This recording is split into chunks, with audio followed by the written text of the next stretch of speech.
Welcome to the Mormon to Medium podcast, where we'll talk about spirituality, the paranormal, religion, and my journey going from Mormon to medium.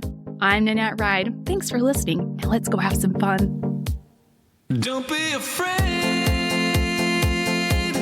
Close your eyes. This is the Mormon to Medium podcast. I'm Brad, and I'm here with Nanette. Hi, guys. Hello, hello. Welcome.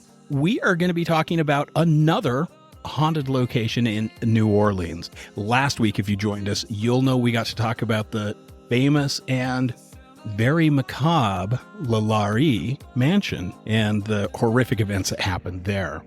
This week, Nan has got information on another very haunted location in New Orleans, downtown French Quarter.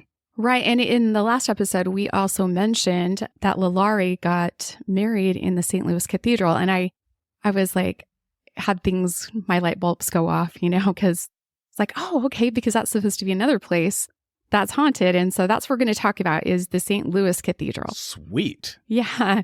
And that cathedral is probably one of the more prominent places within downtown New Orleans because that's like the gathering place. Everyone gathers there in Jackson Square, right? Right. Well, it's in the French Quarter and it's in Jackson Square, but it's also hundreds of years old. So it's been there and it's been rebuilt 3 different times. So this is a place where, Catholics would go to worship, they'd go to get baptized, married, all the things. And so it was a big deal and it has always been a big deal, but it's gone through its phases and it's got a history. Yeah, I can imagine. Well, and Catholicism has just as big a role in early New Orleans as voodoo, right? It's true. It's true. So I didn't realize this, but Jackson Square is actually named after Andrew Jackson. Yes, it is, because he actually was the general in the War of 1812 who helped defeat the British with the help of who? Do you remember? No. The pirates. That is true. Yeah, he gathered the pirates. And that was one of... Lafitte. That was one of Lalaurie's husband's friends, Lafitte. Correct. Jean Lafitte. And it said that Lalaurie's husband at the time, John Blanc, was friends with the pirates because he was a privateer, right? And he was friends with the pirates and actually helped convince them that it was in their best interest to help fight for the Americas at the time, which a lot of their victory is actually attributed to the Lafittes. Right. It's interesting to me how New Orleans is not a big town. It's a small town. Everything kind of intermingles together. It kind of weaves together. And as I've looked into this on several different sites and stuff, it's just really, really cool. So, and you just touched on voodoo a little bit. So just to put this out there, Marie Laveau, you mentioned her in the last one too. She's the voodoo priestess queen of New Orleans, right? Right. She's also the reason why we named our dog Voodoo. But she also was baptized and married in the St. Louis Cathedral. Oh, that's awesome. Yeah. I did not know that. She was. I would think that she would have her own little voodoo ceremony. No, she was not always a voodoo queen. She actually got married there. And then 5 years after being married, her husband supposedly went back to Haiti, but there's been rumors that she may have ended his existence. She unalived him? Unalived him. But supposedly he went back to Haiti because the fighting in Haiti had ended and he was from Haiti. So then is when she really got into the voodoo stuff. And a lot of people think that voodoo is really, really dark magic and all about death. But what it really was to help bless people and bring goodness into people's lives. And so it was all about teaching the people about intention and the power of, magic and bringing that into your life. So I thought that was really cool because that's what she's known for. Interesting. So she's not known as being evil at all. She's not known as Marie Laveau the Catholic. Definitely not. And when she was married and baptized, she went by just Marie. It wasn't her whole name. Interesting. So, yeah. So if you look on records and stuff, she's known as just Marie. So what you're saying is if she had a podcast, it would be Catholic to Medium. So New Orleans was founded in 1718. And the Catholic cathedral, it wasn't a cathedral at the time, but it was being built in 1724. But it was raised in 1793 to the status of a cathedral. And what that means is that it has a bishop that's over it. And it was raised by the Diocese of New Orleans. The cool thing, too, is it's got 2 historic buildings on each side, too. A Presbyterian building and one that they call the Cabildo. But it is also the home of 2 of the most respected figures in New Orleans. Okay, who is during that? the 18th and 19th centuries. They call them Pierre, Anton, and Dagobert. Dagobert. So, Dagobert. Dagobert. Yeah, Dagobert. That sounds like something you would hear on like the Star Wars series. Right. I went to Dagobah, but then I went to Dagobert, and it's a much nicer society. They've cleaned up the jungles. There's no snakes. It's a great area. Right. So these friars were very, very different. Their personalities were really different. So Anton, or Antoine, if you want to say it right, he was dedicated to helping the enslaved and the prisoners. And he's the one that baptized Marie Laveau. Got it. So, and that was in the early 1800s for him? Yes. So in the early 1800s, they figure that New Orleans had a population less than 10,000. So, and it grew to over 150,000 by 1860. Right. So they had a little bit of a population explosion. But initially, about 60% of the population were enslaved peoples. Right. Well, and Antoine, he arrived in 1774, so shortly after the church was built, or the cathedral was built. And his death was in 1829. But he was super well known for going and intermingling with the city's underclasses. And he worked tirelessly to help the poor and, like I said, the prisoners and slaves. I've got so much information on him. It's crazy. Because they have like an alley on the side of the church called the Antoine Alley. Okay. And his spirit has been seen to walk down this alley, and he's singing church hymns in the early morning. He's been seen several times. Oh. Yeah. Now, wait a minute. Is this just from people who are like leaving Bourbon Street early in the morning? You would think. But you've got Cafe du Monde that's near there. You've got early morning, you're talking coffee and beignets, and a lot of people gather there. You've got tarot readers, you've got artists, musicians, like all different kinds of stuff. Well, it's great because it's actually closed off to traffic, so people walk through there, and it's actually a beautiful area. So yeah, I could see people ending up through that area early in the morning. Well, and it is adjacent to Bourbon Street as well. Exactly. It is part of the French Quarter. But he was so well loved in the community that both the garden behind the cathedral and the Northeast Alley are named after him. So That's the alley I was talking about. So in 1793, he was appointed the rector. I'm not really sure what that means. I think that he fixes things, he raises things, but he served as a rector of there until he died. So I think it's important to give a little bit of perspective on the history, and we should have done this on the last episode when we talked about the Lolares.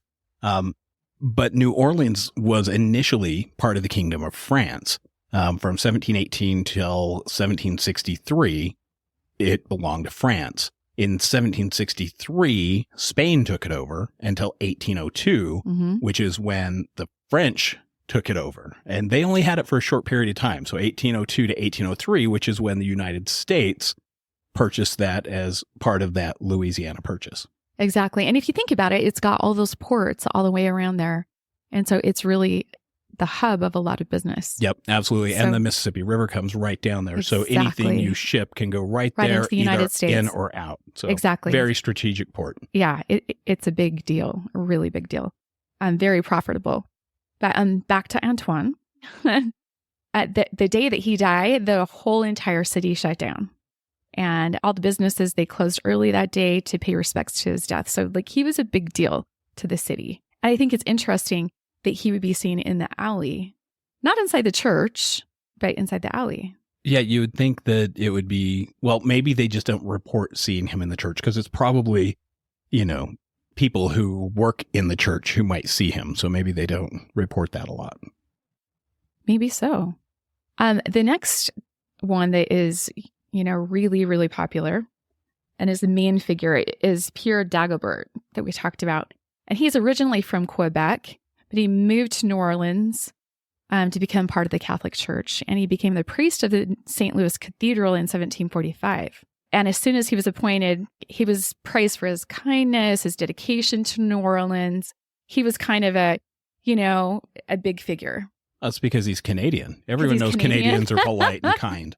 He did tons and tons and tons of, weddings and births and funerals and all the things. And he was also a foodie who hung out at the taverns and the bars. So he was kind of looked down on. Now, wait a minute. Was he a foodie or was he an alkie? Well, let me continue because I think it's a little bit more.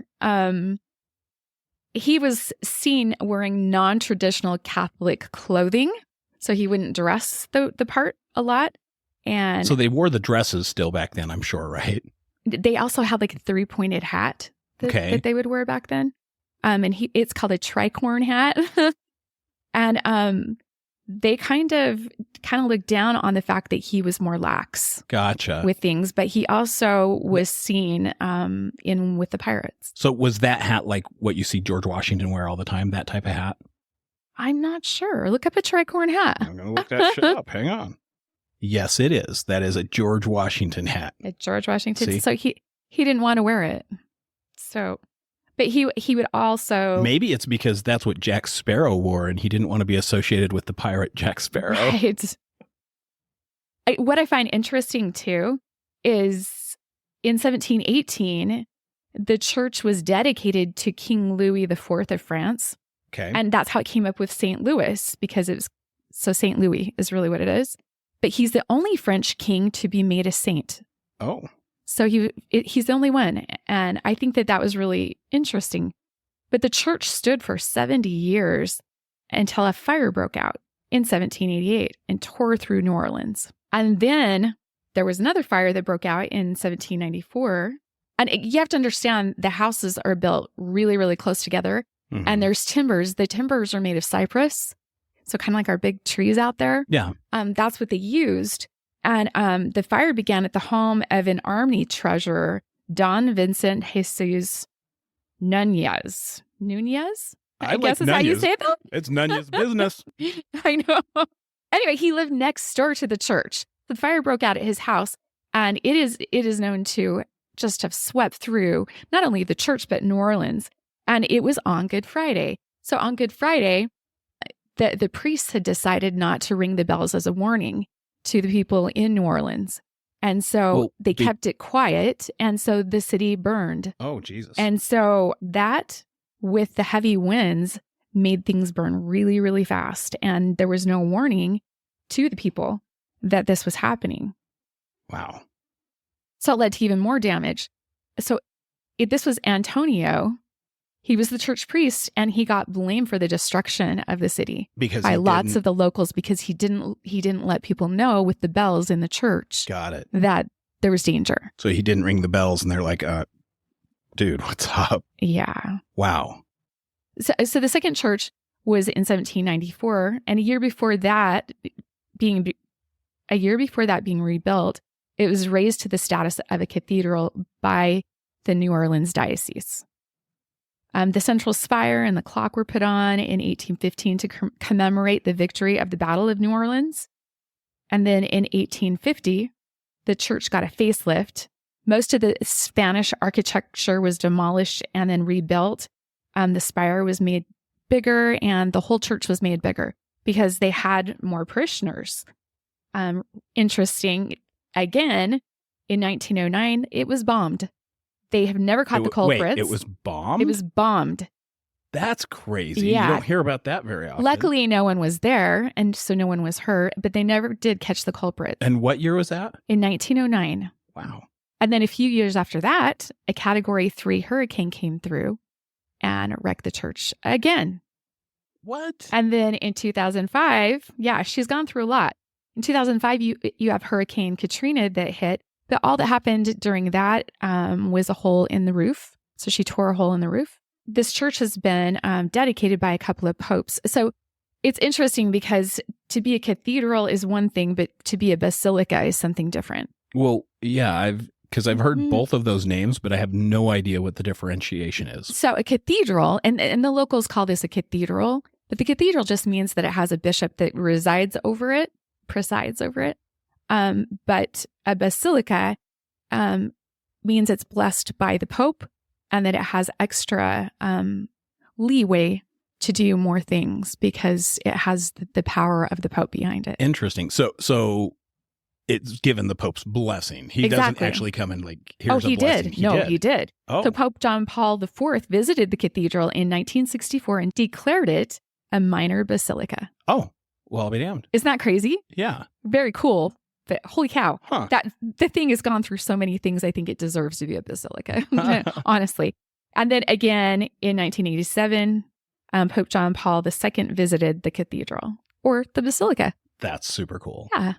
So back to the really cool alleys that are there. Yes. We talked about the Antoine Alley and his spirit being seen there. Antoine. Antoine. Yeah, I can't even pretend to pronounce that. I don't know. I'm not French, so my name's French though, but Yeah. I can't speak French. Oh, na na. He, he. Na, na. But there's also Pirate Alley, and it is named for the legendary Jean Lafitte, who you talked about in your story. Jean-Pierre Lafayette. Yeah, Right? yeah. So yes, he actually had his favorite bar that was just around the corner from the cathedral, and it was called the Absinthe House, Oh, which I think is really cool. is it still there? I don't know. Well, we're going to find out right now. Find out right now. As you're looking it up, though, I will tell you that the pirates used to sell their bootlegged wares along that alley and through the fence at night. And all I can think of is glory holes when you think of that in the middle of the Don't night. Arr, My mind went there and I giggled and I was like, okay, I'm no good for this. I'm selling my booty. We're going to sell it through the fence. Come take my wee wee wee. You're wee wee wee. Oh my God. But this cathedral, it was actually built on the graveyard for so many hundreds of years. And so there's lots of ghosts that are seen. It just depends on where you're at. There is a bar, the Old Absinthe House. It says since 1807. It's on the corner of Bourbon and Bienville. So it looks like we need to go there. Yep. So there you go. Our friends that are going with us, we are going. We already have our itinerary half done. Oh my gosh, right? Heck yeah. So while we've got pirates selling their booty on the alley, it's called Lafitte's Alley. What is it? No, it's called Pirate Alley. Pirate Alley, excuse Yes. me. Okay. Yeah. And do we have paranormal activity from them selling their booties? Yeah, pirates, they say that Jean Lafitte has been seen walking down that alley. Oh, is that So- also after the partying on Bourbon Street is over? You know, it makes you wonder, but I guess we're going to go find out. Yeah. Yeah. So we're going to have to party late on Bourbon Street to find out. Well, and I'd be curious too to be up there and, go down the alleyways early in the morning and see if we can hear some hymns being sung. Because you will have one of the friars singing the hymns. Well, all I know is I'm going for the char-grilled oysters. They're so delicious. You can't find oysters like that anywhere, and they're not slimy, so they're so good. Oh, that's because they're cooked. Butter and garlic and so good. I guess if you put butter and garlic and cheese on anything, it's good. And cook it, you mean? Yes. Yeah, don't leave it raw. It's nasty. Just nasty. So tell me more. What other ghosts have been seen around? That would be all that's been seen there. Oh, You've got the couple of friars. Some people have said they've seen Lalaurie there. that's interesting. I wonder. I wonder don't how they buy would. it. How would they know it was her? I don't buy it because you're literally this place is built on a graveyard, and you've got people. Additionally, Wait, like an Indian graveyard? No, a New Orleans graveyard Oh, okay. So they had a graveyard there, and then they built. on top of it because remember the cathedral was smaller, Gotcha. and then it burnt down, and then it got bigger, and then it got bigger. Okay, so it probably had So- a graveyard behind it. yeah, or and near- it still okay. has a garden and stuff. In it. Gotcha. I see. It's also been said. There's a story I want to tell you. Story time. Okay, so additionally, Pierre Antoine, he's the one that's most commonly spotted, and he's easily recognizable because there's a gigantic portrait of him in the church.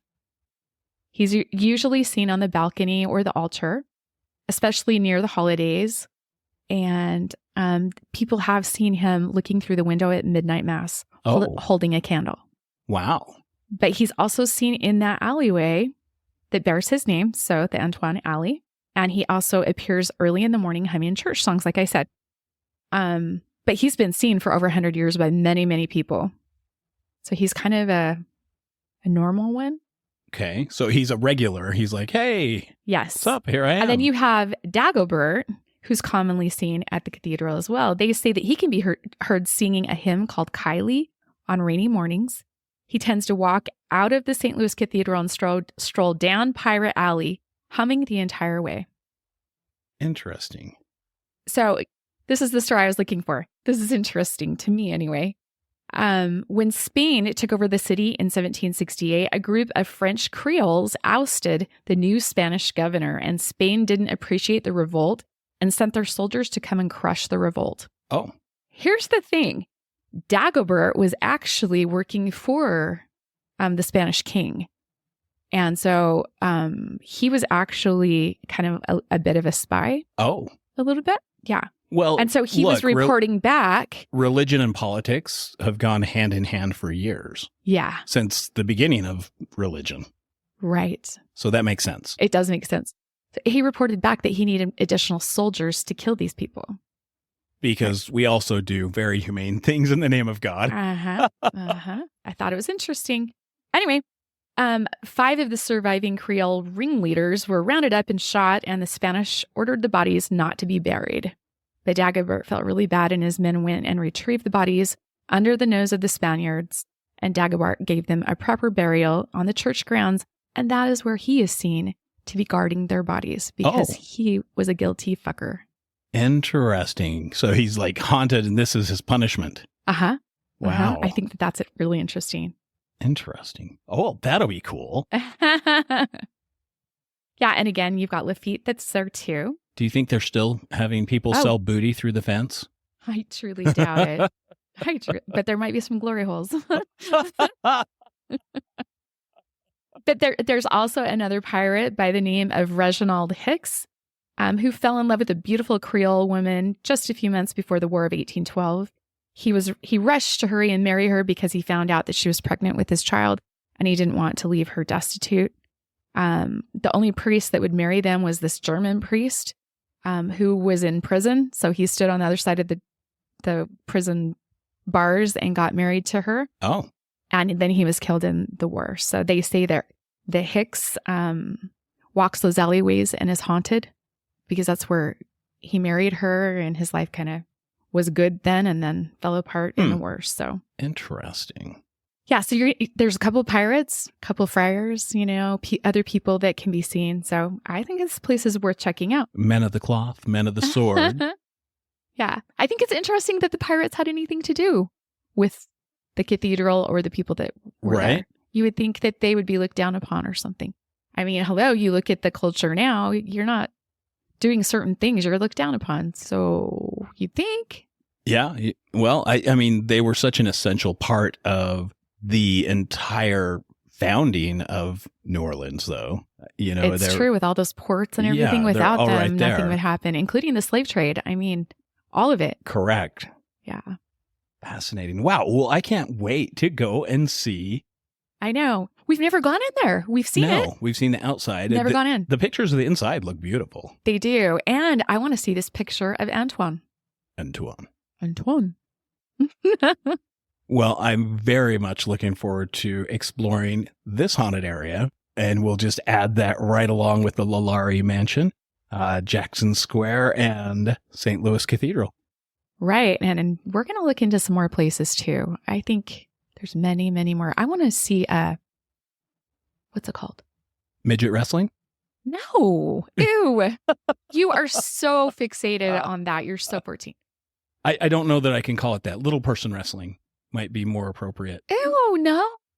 I don't know no, how that's not what I meant. I don't know how to be PC on that. I want to see one of the big, huge mansions. You mean a plantation? A plantation. Yeah, part of me doesn't want to feel the part of the plantation that I know I'm going to feel.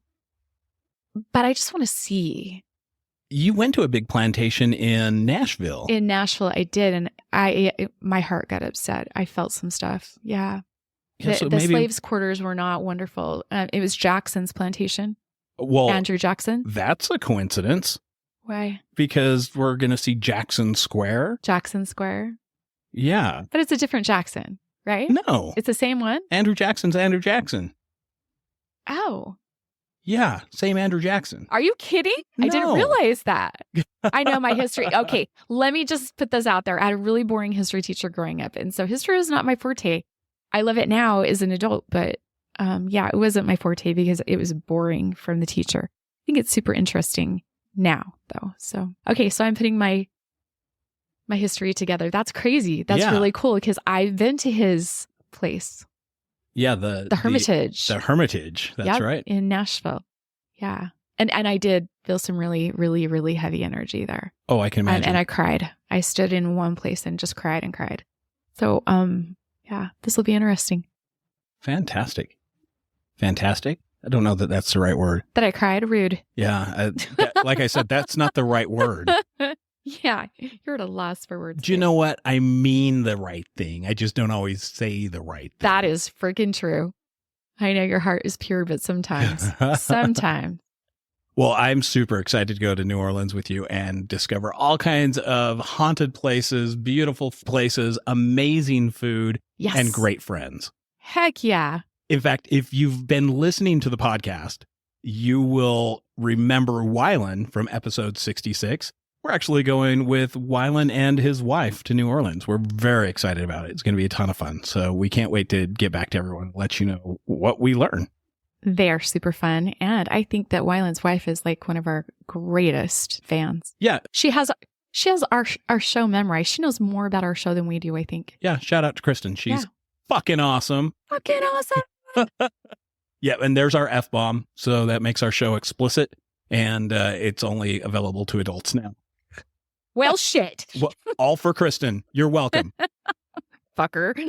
Right? Thank you so much, everyone, for listening to the show. We love you so much, and we really appreciate you. Please tell your friends. Get them to listen to the Mormon to Medium podcast. And if you have any questions or concerns or something you'd love to hear us talk about, let us know. There's a link in the show notes. There's also a link to book with Nan. If you would like to book a reading or energy balance or healing with me, go ahead and hit the show notes and you can book it there, or you can go to my website at zenergysage.com. Awesome. Thank you so much, everyone. Don't forget to leave a positive review, and we will see you On the other side of the veil.